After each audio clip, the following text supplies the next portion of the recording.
As you've completed the readings in topic 2 and are moving on to topic 3, you'll see that Anne's diary has ended. The excerpts that are provided in our book give us a short summary of what really happened in the annex. If the story does interest you, I encourage you to read the entire novel in itself, and you can really get a much better idea of what happens during Anne's time in the annex. Our story ends with a positive and hopeful entry of Anne's.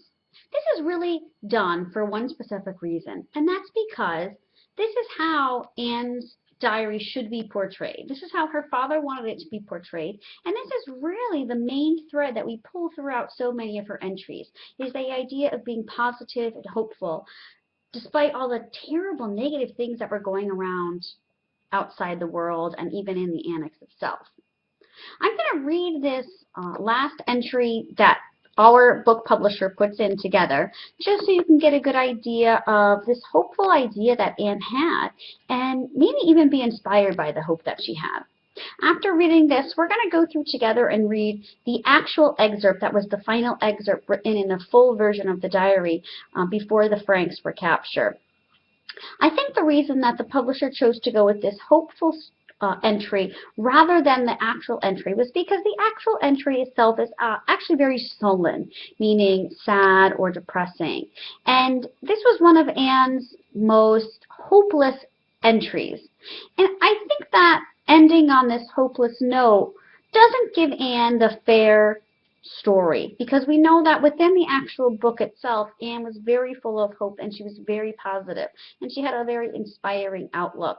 So by ending on an entry that mimics this hopeful attitude, it really gives us a good deal about what the entire story was about. So let's take a minute first to look at this hopeful entry. It is a wonder I haven't abandoned all my ideas. They seem so absurd and impractical, yet I cling to them because I still believe, in spite of everything, that people are truly good at heart. It's utterly impossible for me to build my life on a foundation of chaos, suffering, and death. I see the world being slowly transformed into a wilderness. I hear the approaching thunder that, one day, will destroy us too. I feel the suffering of millions. And yet when I look up at the sky, I somehow feel that everything will change for the better, and this cruelty too shall end, and that peace and tranquility will return once more. So this excerpt was written on July 15, 1944. Anne Frank's last diary entry was written on August 1st, 1944, so only about 2 weeks later. And in this last entry, we can see some of the hopelessness that Anne felt at her time in the annex. I'll read that to you now. A voice within me is sobbing. You see what's become of you. You're surrounded by negative opinions, dismayed looks, mocking faces of people who dislike you, all because you don't listen to the advice of your own better half. Believe me, I'd like to listen, but it doesn't work. Because if I'm quiet and serious, everyone thinks I'm putting on a new act and that I have to save myself with a joke. And then I'm not even talking about my own family, who I assume must be sick, stuff me with aspirins and sedatives, feel my neck and forehead to see if I have a temperature, ask about my bowel movements, and berate me for being in a bad mood, until I just can't keep it up anymore. Because when everybody starts hovering over me, I get cross and then sad, and finally end up turning my heart inside out, the bad part of me on the outside, and the good part of me on the inside. I keep trying to find a way to become what I'd like to be, if only there were no other people in this world. So we see a big difference between those two entries. One is very hopeful, and the other one seems to be very hopeless.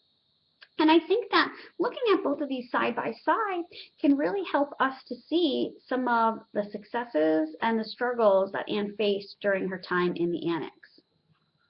What I want you to do next is take a look at the timeline that's been provided in your resources.